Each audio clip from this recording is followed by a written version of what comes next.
know, because I remember you saying something about it went on for 4 days or Yes. something like that. Was that from that initial? From the initial thing.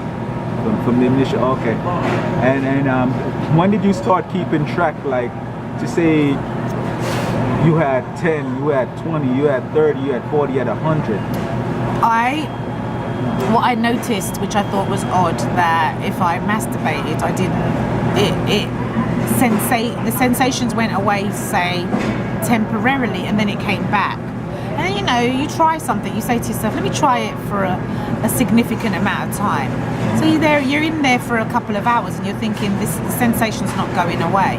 So is that me being, you know, am I a teenage boy or something like that? But then you start to think something's not right. There was always this sensation of something's not right with me. And then there's a sense of shame because you're like, am I really dirty? This is really disgusting. You're a bit pervy. And then you kind of say, well, you know, something's not right and I want to be comfortable. So you try it, but you're not comfortable. Excuse me.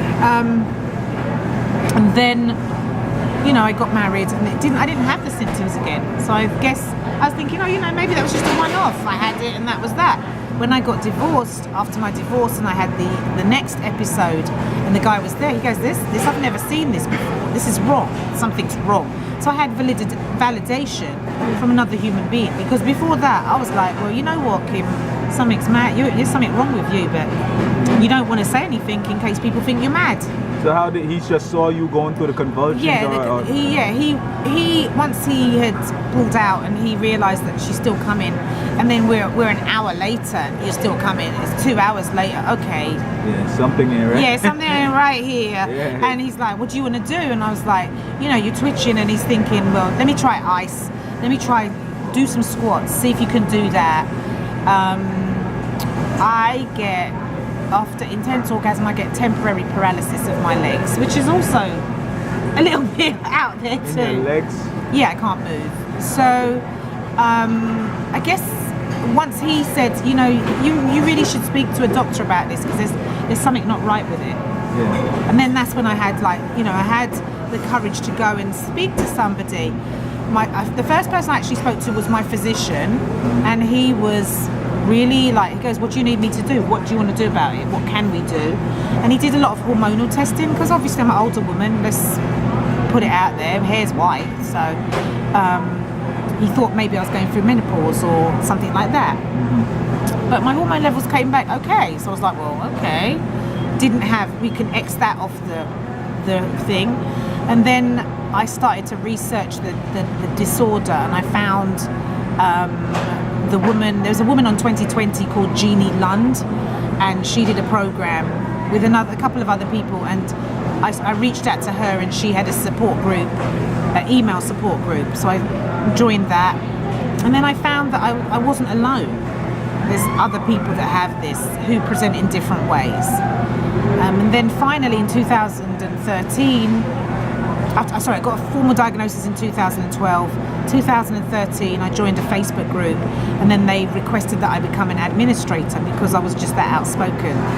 You know, I went in thinking, you know, don't tell me that this is all in my fucking head. Are you serious? This isn't in my head. It is in my head, in my nervous system, but it's not just in my emotional system. Yeah. Not just something that you're making up. No, I mean, come on. Well, who puts a perfectly good nursing career and shames themselves to the point where family stops speaking to them? Is that how you feel, though? You feel like you shamed yourself? Or you just went through that episode of people, like, you felt like they was trying to shame you? Well, I was talking on there's a very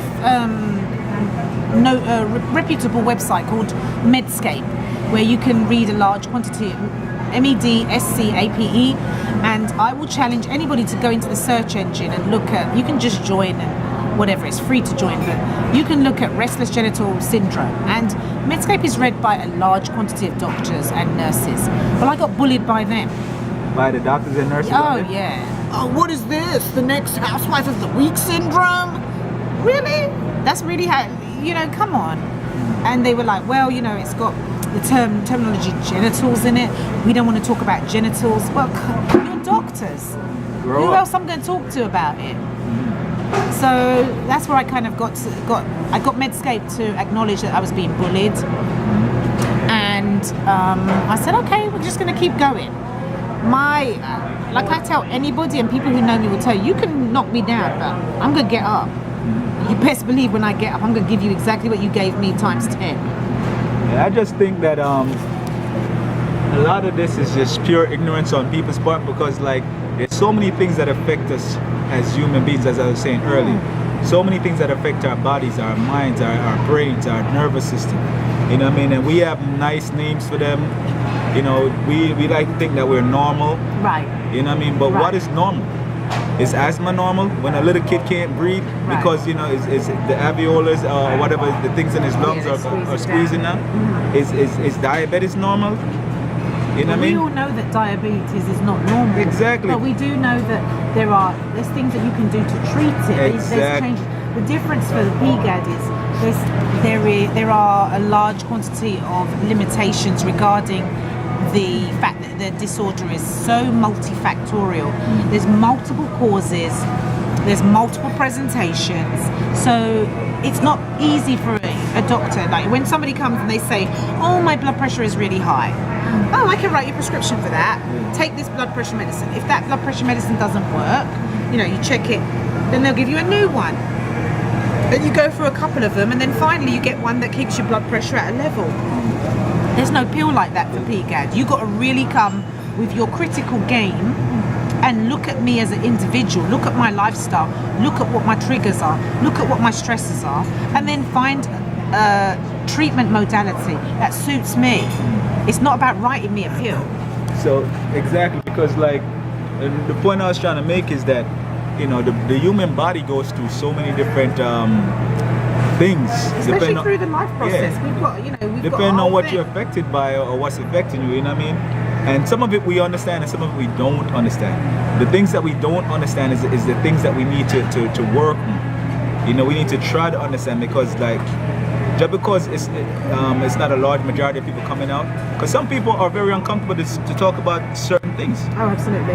You know what I mean? So the numbers of people who could be affected by this and don't know it can be very significant. And much higher. I just want someone to know that if you come to me, I'm not going to judge you. You know, this gentleman has known me for 17 years, right? And he can tell you, the first thing you said to me was, your hair's white. My hair has gone white. And it went white in about maybe, once I cut my locks off, I'd say maybe 4 years of getting this diagnosis. I got it in 2012, so yeah, gradually it's gone white, and then it started to drop out, and I was like, that's enough. I'll keep the white hair, but I don't want bald and patchy. So, you know, I'm working with that, but I just want people to understand that other people will laugh at you. I won't.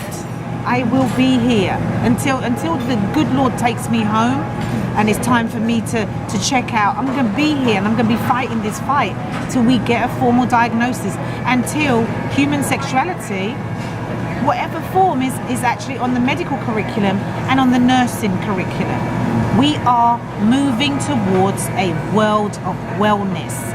If doctors and nurses do not understand this, let me be very clear. Do we exist in a world where there is no sex? If we do, this is not promoting a well patient. There is no patient that I know who does not have sex, even if it's no sex, even if they identify as asexual. But we are not going to be able to access these patients if we cannot have an open, safe dialogue that says, okay, you know what, my relationship has issues, me and my husband don't do this, my boyfriend does this, or I as a man, I can't do this. And we need to have these conversations with our patients. This is what we need to do. Whereas if we were having these conversations, none of us, especially people like me, would not feel like I'm banging my head against a brick wall. I agree. We are grown, and we've had many years of conversations that do not include sexuality, and where has it gotten us today?